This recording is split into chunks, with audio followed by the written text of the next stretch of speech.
Indonesia di tengah krisis. Tahun 1998 menjadi titik balik sejarah Indonesia. Krisis ekonomi melanda, demonstrasi terjadi di berbagai kota, dan kepercayaan masyarakat terhadap pemerintah mulai runtuh. Situasi negara saat itu dipenuhi ketidakpastian. Di tengah kondisi tersebut, Indonesia dipimpin oleh sosok baru, Baharudin Yusuf Habibie. Pemimpin dengan latar belakang teknologi. Sebelum menjadi presiden, B.J. Habibie dikenal sebagai seorang ilmuwan dan insinyur yang memiliki kontribusi besar dalam perkembangan teknologi penerbangan Indonesia. Kecerdasannya membuat namanya dikenal, baik di Indonesia maupun di dunia internasional. Namun, ketika reformasi datang, Habibie tidak hanya dituntut menjadi sosok yang cerdas, tetapi juga pemimpin yang mampu menghadapi tekanan dan mengambil keputusan besar.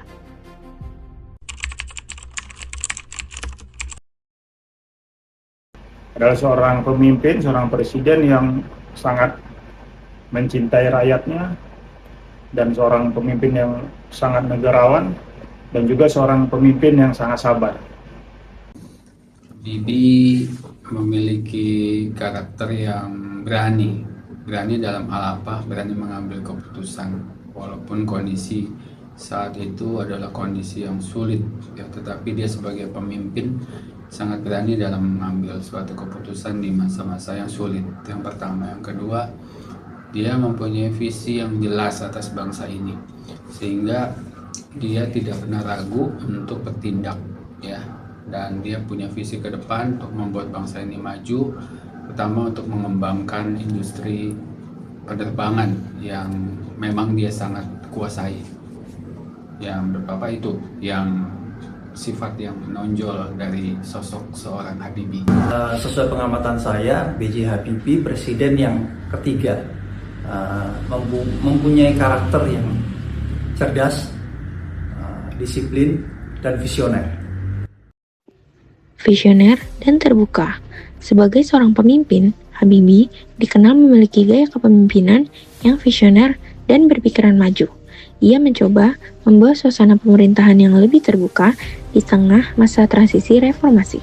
Meski masa kepemimpinan yang terbilang singkat, berbagai kebijakan yang diambilnya memberikan pengaruh besar bagi perjalanan demokrasi Indonesia. Yaitu bisa membuat suatu kebijakan yang sangat tepat dan di waktu yang tepat pada saat itu. Ya, dimana pada saat itu keadaan ekonomi bangsa kita sangat terpuruk ya. Keadaan kita sangat sulit pada waktu itu, keadaan ekonomi juga nggak mudah, tapi dia bisa membuat suatu kebijakan sehingga keadaan ekonomi kita itu pelan tetapi pasti membaik kembali. Gaya kepemimpinan yang visioner tersebut kemudian terlihat melalui berbagai keputusan dan kebijakan yang diambil oleh sosok B.J. Habibie selama masa pemerintahannya. Di tengah kondisi Indonesia yang saat itu masih belum stabil, Habibie melakukan perubahan-perubahan yang menjadi titik awal reformasi di Indonesia. Beberapa kebijakan bahkan meninggalkan kesan yang kuat dan masih banyak diingat oleh masyarakat hingga sekarang. Melalui kebijakan-kebijakan tersebut, masyarakat mulai melihat arah baru bagi Indonesia di masa reformasi.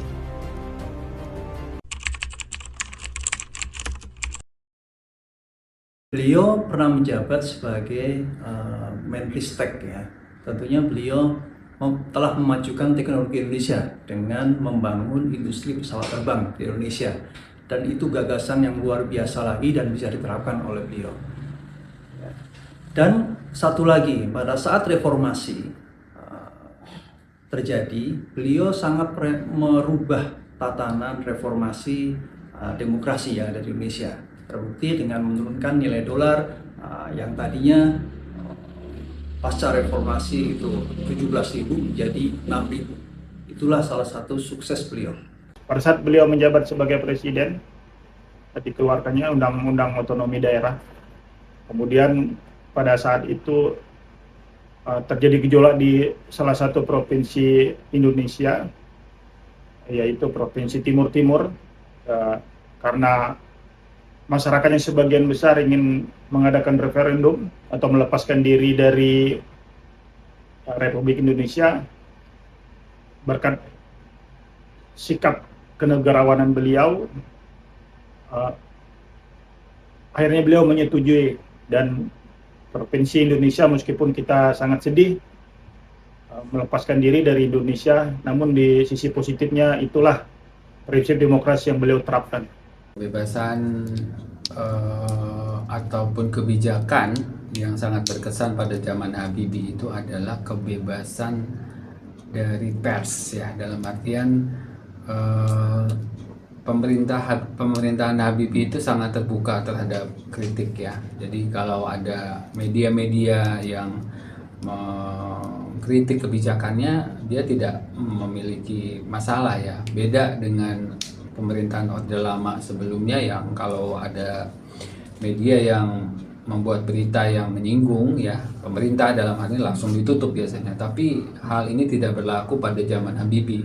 Jadi pada zaman itu media-media bebas, media baru bermunculan, semua bebas mengeluarkan pendapat, membuat analisa dan sebagainya. Jadi itu paling yang kebijakan yang paling berkesan dari pemerintahan Habibie. Dalam waktu yang singkat, Habibie mengambil langkah-langkah penting yang menjadi awal reformasi di Indonesia. Kebebasan pers mulai dibuka, tahanan politik dibebaskan, dan masyarakat mulai diberikan ruang untuk menyampaikan pendapat secara lebih bebas. Selain itu, Indonesia juga menyelenggarakan pemilu demokratis pada tahun 1999 yang menjadi salah satu tonggak penting dalam perjalanan demokrasi bangsa. Namun, tidak semua keputusan berjalan tanpa adanya kontroversi. Salah satu keputusan paling besar dalam masa kepemimpinan Habibie adalah ketika referendum Timur Timur pada tahun 1999. Keputusan tersebut memunculkan berbagai pandangan di masyarakat. Sebagian menganggapnya sebagai langkah demokrasi, sementara sebagian lainnya melihat keputusan itu sebagai sebuah kehilangan besar bagi Indonesia.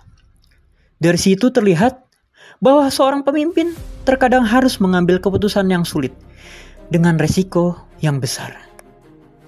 Meskipun memimpin Indonesia dalam waktu yang singkat, B.J. Habibie meninggalkan pengaruh yang besar bagi perjalanan bangsa ini.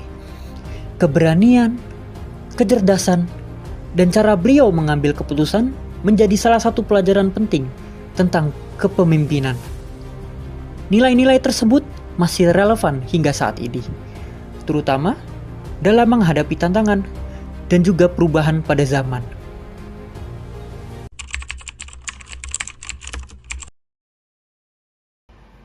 Menurut saya pelajaran yang bisa diambil dari beliau adalah beliau seorang bapak yang sangat sabar. Kemudian beliau juga seorang pemimpin yang menghilangkan ego kepemimpinannya demi sebuah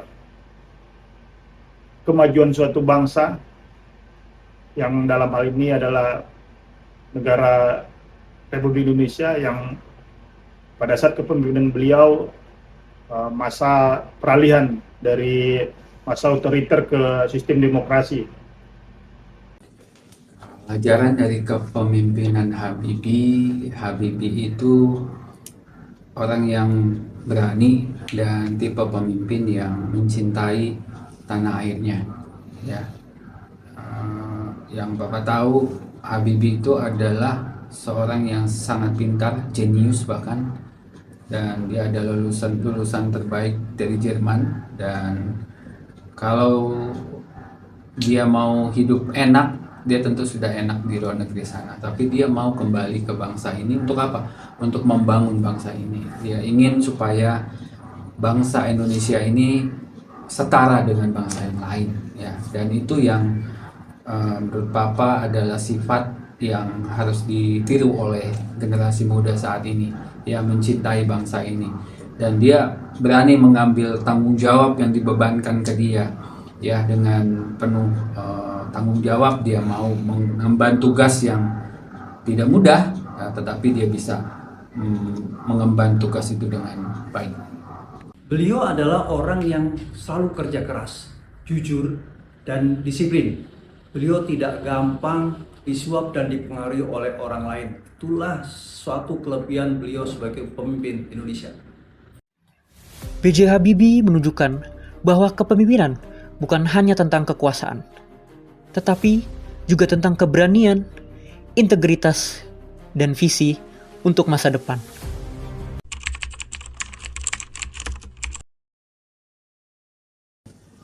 Yang pasti dari Habibie ini Bapak belajar kalau kita menjadi seorang pemimpin, maka seorang pemimpin itu harusnya pemimpin yang terbuka ya, mau menerima masukan, mau dikritik ya, tidak cepat tersinggung ya.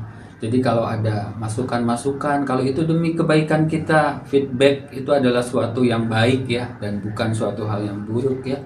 Dan kalau kita mau menerima masukan-masukan dari atas, dari bawahan kita, dari teman satu tim kita, maka kita akan menjadi pribadi yang lebih baik ke depannya. Jadi itu yang Bapak pelajari dari Habibie, ya, dia mau menerima masukan untuk menjadi lebih baik lagi ke depannya.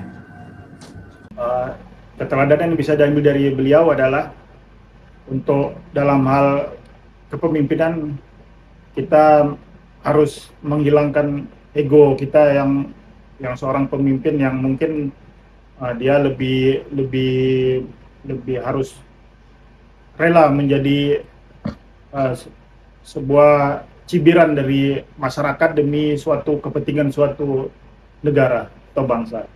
Generasi saat ini haruslah meneladani kepemimpinan B.J. Habibie yang kita dapat tiru, yaitu kerja keras, disiplin, terus belajar, dan tidak pantang menyerah. Warisan pemikiran dan kepemimpinannya kini menjadi pelajaran berharga bagi generasi penerus bangsa. B.J. Habibie meninggalkan banyak pelajaran yang masih relevan hingga saat ini. Bukan hanya tentang bagaimana memimpin sebuah negara, tetapi juga tentang bagaimana seseorang menghadapi tanggung jawab, tekanan, dan tantangan dengan penuh keberanian sebagai seorang pemimpin.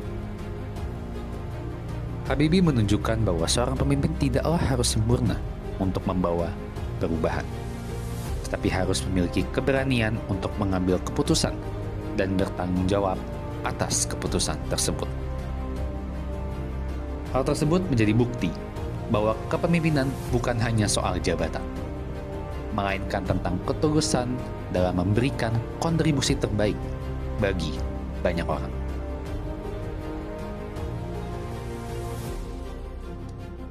Salah satu pesan dari sosok B.J. Habibie yang masih sering diingat hingga saat ini adalah: jadilah yang terbaik dimanapun berada. Berikan yang terbaik yang bisa kamu berikan. Melalui kutipan tersebut, B.J. Habibie mengajarkan bahwa setiap orang memiliki kesempatan untuk memberikan dampak dan manfaat sekecil apapun perannya. Karena sejatinya tidak harus menjadi pemimpin dengan nama besar untuk membawa suatu perubahan, tetapi cukup dengan melakukan hal terbaik di tempat kita berada saat ini. Bagi generasi muda saat ini, sosok B.J. Habibie menjadi pengingat bahwa ilmu pengetahuan, integritas, dan rasa cinta terhadap bangsa merupakan hal yang penting untuk diingat dan dimiliki. Di era yang terus berkembang dengan cepat, semangat untuk terus belajar dan memberikan kontribusi positif tetap menjadi hal yang relevan. Karena pada akhirnya, semua perubahan besar selalu dimulai dari individu yang mau berusaha dan mengambil peran untuk masa depan yang lebih baik. Meskipun sosok dari B.J. Habibie mungkin telah tiada, tetapi pemikiran, perjuangan, dan nilai kepemimpinannya akan terus hidup dan menjadi inspirasi bagi generasi penerus bangsa Indonesia. Terima kasih.